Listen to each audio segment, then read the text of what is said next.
Serilingampally MLA గాంధీని మేడ్చల్ జిల్లా బారాస అధ్యక్షుడు షంబీపూర్ రాజు మంగళవారం జరిగిన ఆత్మీయ సమ్మేళనంలో గాడ్సే అని వ్యాఖ్యానించిన విషయంపై కాంగ్రెస్ సీనియర్ నాయకులు ఆగ్రహం వ్యక్తం చేశారు. శేర్లింగంపల్లి నియోజకవర్గంలోని బాలకృష్ణ నగర్లో కాంగ్రెస్ సీనియర్ నాయకులు చిరుమర్తి రాజు విలేకరుల సమావేశం ఏర్పాటు చేసి ఈ సందర్భంగా మాట్లాడారు. 3 పర్యాయాలు ప్రజాప్రతినిధిగా శేర్లింగంపల్లి నియోజకవర్గం నుంచి గెలుపొంది ప్రజల మనసును గెలిచిన నాయకుడు గాంధీ గారిని గాడ్సే అనడం మీ అహంకారాన్ని తెలుపుతుందన్నారు. కేసీఆర్ ఇంట్లో పనిచేస్తూ నామినేటెడ్ పదవులపై వచ్చిన నీకు గాంధీ గురించి మాట్లాడే కనీస అర్హత లేదని ఆగ్రహం వ్యక్తం చేశారు. కాంగ్రెస్ ప్రభుత్వం హయాంలోకి వచ్చిన తర్వాత బారాస చేసిన అప్పులను తీరుస్తూ అభివృద్ధిని ముందుకు తీసుకెళ్తున్న ప్రభుత్వాన్ని మీరు వ్యతిరేకించడం మీ విఘ్నతకే వదిలేస్తున్నామన్నారు. కాంగ్రెస్ ప్రభుత్వం హయాంలోకి చేసిన అభివృద్ధి విషయంలో మాట్లాడేందుకు ఎక్కడికైనా వచ్చి మాట్లాడేందుకు మేము సిద్ధంగా ఉన్నామన్నారు. కుటుంబ పాలన కోసం పనిచేసిన మీ గురించి, మీ నాయకుల గురించి మాట్లాడేందుకు మేము ఎక్కడికైనా వస్తామన్నారు. ముందుగా మీడియా మిత్రులందరికీ నమస్కారం. నిన్న బీఆర్ఎస్ పార్టీకి సంబంధించిన నాయకులు షంబీపూర్ రాజు గారు, అతనితో పాటు కుకట్పల్లి శాసనసభ్యులు మాధవరం కృష్ణారావు ఇద్దరు కలిసి ఆల్విన్ కాలనీ డివిజన్లో బీఆర్ఎస్ పార్టీ ఆత్మీయ సమ్మేళనం ఒక ప్రోగ్రాం పెట్టారు. వాళ్ళు మరి అది ఆత్మీయ సమ్మేళనమా లేకపోతే వాళ్ళ పర్సనల్ కోసం పెట్టిన సంగతి మాకు తెలియదు. ఎందుకంటే మిగతా మీ డివిజన్లు అందరూ పిలుచుకొని అక్కడ కాలనీ ప్రోగ్రాం పెట్టి దాన్ని ఆత్మీయ సమ్మేళనం క్రియేట్ చేసి ఆ సమ్మేళనంలో మీ ప్రాబ్లమ్స్ ఏదో మాట్లాడుకొని మీ పార్టీ దిగిపోయింది, మా కాంగ్రెస్ పార్టీ అధికారంలోకి వచ్చింది, మీ పార్టీకి సంబంధించిన ఏదైనా మాట్లాడుకోండి. మేము దాని గురించి మేము ఏం మాట్లాడం. ఎందుకంటే మీరు ఒక గౌరవ పదవిలో ఉన్నారు. ఎమ్మెల్యే గారు కృష్ణారావు గారు, షంబీపూర్ రాజు గారు, మా శేర్లింగంపల్లి నియోజకవర్గ శాసనసభ్యులు అరగపూడి గాంధీ గారు గాడ్సే అని ఒక దురహంకారమైన మాట మాట్లాడిన షంబీపూర్ రాజు గారు, మీకు తస్మాత్ జాగ్రత్త. మీరు కాంగ్రెస్ పార్టీ నుంచి తీవ్రంగా ఖండిస్తూ, అసలు గాంధీ గారు ప్రజలు దీవిస్తే 3 సార్లు ఎమ్మెల్యే గాంధీ, ఆ తర్వాత ఒక పిఎస్సి చైర్మన్, అలాంటి వ్యక్తిని పట్టుకొని మీరు అవాకు చెవాకులు పడితే ఎవరు భయపడరు. మీరు మాట్లాడే ముందు అసలు ఫస్ట్ ఆఫ్ ఆల్ మీరు ఏంటో మీరే తెలుసుకోండి. గాంధీ వెనుక జనాలు లేరు అని మీరు ఒక మాట అన్నారు. గాంధీ వెనుక పబ్లిక్ కాదు, పబ్లిక్ ఉంటేనే కదా 3 సార్లు ఎమ్మెల్యే అయ్యి తర్వాత మళ్ళీ పిఎస్సి చైర్మన్ అయ్యి ప్రభుత్వం గుర్తించి మంచి పదవులు కూర్చోబెట్టింది కాంగ్రెస్ పార్టీ. మేము ఏమంటున్నామంటే, మీరు అసలు ఏం మాట్లాడుతున్నారు అంటే మీ గడీలు కూలిపోయి ఎక్కడక్కడ చెల్లా చెదరం అయిపోయారు. మీరు మీ నాయకులు అందరూ కలిసి అసలు ఏం మాట్లాడుతారో మీకే అర్థం అవ్వట్లేదు.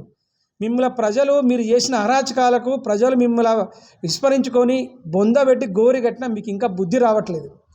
మేము ఏమంటున్నామంటే, మా ప్రజాపాలనలో మా సీఎం రేవంత్ రెడ్డి ముఖ్యమంత్రి అయిన కానించి నిత్యం ప్రజల్లో ఉంటూ ఏ రోజు కూడా ఇంట్లో ఉండకుండా ప్రతిరోజు ఏదో ప్రోగ్రాంలో ఉంటుకుంటూ బిజీ షెడ్యూల్లో ప్రతి కార్యక్రమాన్ని తీసుకొని అన్ని ప్రోగ్రామ్ సక్సెస్ చేసుకుంటా ప్రజల కోసమే దృఢ సంకల్పంతో తిరుగుతున్న ఏకైక ముఖ్యమంత్రి మా గౌరవ రేవంత్ రెడ్డి గారు మాత్రమే. మీలాగా రాష్ట్రాన్ని దోసుకొని కుటుంబం కోసమే చేసుకొని ఈ కుటుంబ పాలన చేసి రాష్ట్రాన్ని 7 లక్షల కోట్ల అప్పుల కుప్పం చేసి ఇవాళ మీ మాజీ ముఖ్యమంత్రి ఉన్నాడు, ఫామ్ హౌస్లో ఉన్నాడు. ఆ తర్వాత ఆ అప్పులను చేసిన తర్వాత దాన్ని మేము ఒక్కొక్కటి 1 by 1 అంటే మా ప్రభుత్వం వచ్చిన సంవత్సరంలోపు ఏం చేసినాం, ఆ స్కీమ్ ఏదైతే స్కీములు పెట్టినామో మేము ఏం తప్పు చేసినాం. మహిళలకు బస్సు ఉచితంగా ఫ్రీ ఇచ్చినాం. 200 యూనిట్ల కిందికి వస్తే వాళ్ళకి కరెంటు ఫ్రీ ఇచ్చాం. ఇంటిగ్రేటెడ్ స్కూల్స్ అంటే మీ ప్రభుత్వంలో ఎస్సీ ఎస్టీ బీసీలను విభజించారు. మీరు ఎట్లా విభజించారు అంటే ఎస్సీలు ఈయనే ఉండాలి, బీసీలు ఈయనే ఉండాలి, ఈ రకం విభజించి పాలిస్తే మా నాయకుడు ఏం చేసి ఇంటిగ్రేటెడ్ స్కూల్ పెట్టి అంటే ఎస్సీ ఎస్టీ బీసీలు అందరూ ఒకటే సమానమని స్కూల్స్ ఒక దగ్గర పెట్టారు. దాంతోపాటు యంగ్ ఇండియా స్కిల్ డెవలప్మెంట్స్ పెట్టారు. ఏకకాలంలో రైతు రుణమాఫీ చేసింది మా ప్రభుత్వం. మాకు ప్రజలు మమ్మల్ని దీవించి హక్కున చేర్చుకొని మా ప్రభుత్వానికి నమ్మి ఓట్లేసి కాబట్టి మేము నిత్యం ప్రజల్లో ఉండి ప్రజల శ్రేయస్సు కోసం ప్రజల కోసమే కష్టపడి ప్రజా సమస్యను దృష్టి పెట్టడమే మా లక్ష్యం. మీలాంటి నాయకులు మాట్లాడితే అంతకన్నా ఎక్కువ మాటలు వస్తాయి. కానీ మేము ప్రజాపాలనలో ఉన్నాం, అది ప్రజాప్రభుత్వం, మేము ప్రజల కోసమే ఉన్నాం. దాంతోపాటు మీరు ఈరోజు మీ అప్పులు ఎట్లా తీరిపోతున్నాయి, ప్రతిరోజు 7 లక్షలు అప్పు అంటే మామూలు విషయం. అది దానికి పర్ డే వచ్చే ఆదాయం మనకి ఎంత, 18,500 కోట్లు మనకు రోజువారీ ఆదాయం. ఇప్పుడు ఓన్లీ ఉద్యోగులకి పెన్షన్, గవర్నమెంట్ ఎంప్లాయీస్కి సాలరీసు పెన్షన్స్ ఎంత పోతుందంటే 6,500 కోట్లు వెళ్ళిపోతున్నాయి వాళ్ళకి.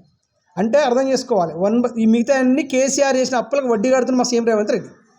ఇదంతా ప్రజల సొమ్మే. మీరు చేసినప్పుడు మేము దాన్ని రెక్టిఫై చేసుకుంటా పోతే మీరు ఇంకా మా మీద అవకాశాలు వెళ్తే మీ తాటాకు చెప్పులకు మీ ఉడత ఉప్పులకి ఇక్కడ ఎవడు భయపడు. మీకు ఫస్ట్ ఆఫ్ ఆల్ మీరు ఇంకోటి మెయిన్ క్వశ్చన్, షేర్లింగంపల్లి నియోజకవర్గంలో మీకు బీఆర్ఎస్కి నాయకుడు ఎవరు ఫస్ట్ మీరు ఆత్మపరిశీలన చేసుకోవాలి. అసలు మీకు లీడర్ లేడు షేర్లింగంపల్లి బీఆర్ఎస్ పార్టీలో, మీరు మా గురించి మాట్లాడేది. పక్కనున్న శాసనసభ్యులు ఎమ్మెల్యే మాధవ కృష్ణారావు వచ్చి ఆడ మీటింగ్ పెట్టి ఆయన మాట్లాడుతుండు. ఫస్ట్ కుకటపల్లి ప్రజలను చూసుకోమని, కుకటపల్లి మీరు గౌరవించి ప్రేమించి గెలిపించారు కాబట్టి అక్కడున్న సమస్యలు క్లియర్ చేసుకోమని మాధవ కృష్ణారావు కూడా హెచ్చరిక జారీ చేస్తున్నారు. పక్క కాన్స్టిట్యున్సీలో అసలు మీకు లీడర్ ఎవరు, షేర్లింగంపల్లిలో మీకు బాస్ ఎవరు, ఫస్ట్ అది తెలుసుకోవాలి. ఇంకొకసారి మా ప్రభుత్వం మీద కానీ మా సీఎం రేవంత్ రెడ్డి మీద కానీ ఇష్టం ఉన్నట్టు మాట్లాడి మా ఎమ్మెల్యే గారి మీద మాట్లాడితే మేము దాన్ని ఏమి ఊరుకోము, తీవ్రంగా ఖండిస్తున్నాం. ఇలాంటి పరిణామాలు జరగకుండా ఇంకొకసారి నోరు అదుపులో పెట్టుకోవాలి. ఎవరైనా మాట్లాడే ముందు మాటలు ఇంకా ఎక్కువనే వస్తాయి. సో మా దృష్టి ఏంటంటే మా ప్రభుత్వం ఎలా ఉందంటే ఏం చేయాలి ప్రజలకు నెక్స్ట్ ఏంటి, 1 by 1 ఎట్లా చేస్తే ప్రజలు ఇది ఉంటారు. నిరుద్యోగులు మా ప్రభుత్వం వచ్చిన 10 నెలలు 11 నెలల పాటు 50,000 ఉద్యోగులు వేసాం మేము. మీరు ప్రభుత్వం ఉన్నప్పుడు ఒక్క ఉద్యోగం వేసినా ఇలా నిరుద్యోగులు చాలా హ్యాపీగా ఫీల్ అవుతున్నారు. రీసెంట్గా గ్రూప్ 2, గ్రూప్ 3, గ్రూప్ 4, డిఎస్ ఇవన్నీ మేమే కదా. ఒక్కొక్క ఎగ్జామ్లు ఎట్లా పోతున్నారు మీ అందరు మీడియాకి అందరూ కూడా తెలుసు. మీకు మీ ప్రభుత్వం ఉన్నప్పుడు ఉద్యోగాలు వేసారా మీరు? ఈ 10 ఏళ్ళు మీరు 10 నెలలు ఒక్క ఉద్యోగం వేయలే. మా వచ్చిన 10 నెలల పాటు మేము 50,000 ఉద్యోగాలు వేసాం మేము. అది మా సీఎం రేవంత్ రెడ్డి గారు, తనకు తెలుసు వాట్ ఈజ్ వాట్ అంటే. మీరు చిన్న స్థాయి నుంచి వచ్చిండు, ఒక జడ్పీటీసీ లెవెల్ నుంచి వచ్చింది కాబట్టి ప్రజా సమస్యలు అన్నీ తెలుసు. ఒక ముఖ్యమంత్రి లాగా లేడు, ప్రజా నాయకుల పబ్లిక్లో తిరుగుతుంటారు రెగ్యులర్గా. మీలాగా ఫామ్ హౌస్లో వండుకొని దొరల దగ్గర బానిసలాగా మేము లేము. మా ప్రభుత్వం ప్రజాపాలన, ప్రజాప్రభుత్వం, మేము ప్రజల కోసం కష్టపడి పనిచేస్తాం.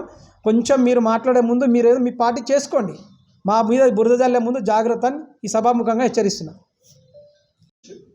షేర్లింగంపల్లి నియోజకవర్గం నిన్న జరిగిన ఆల్ని కాలనీలో బీఆర్ఎస్ పార్టీ ఆత్మీయ సమ్మేళన పేరుతో ఒక ప్రోగ్రాం పెట్టారు. అది ఆత్మీయ సమ్మేళనం కాదు, అపవాస్య సమ్మేళనం నేనంటున్నా. ఎందుకంటే ఆ మీటింగ్ పెట్టింది నాకు తెలిసి మా ఎమ్మెల్యే గాంధీ గురించి అని నేను అనుకుంటున్నా.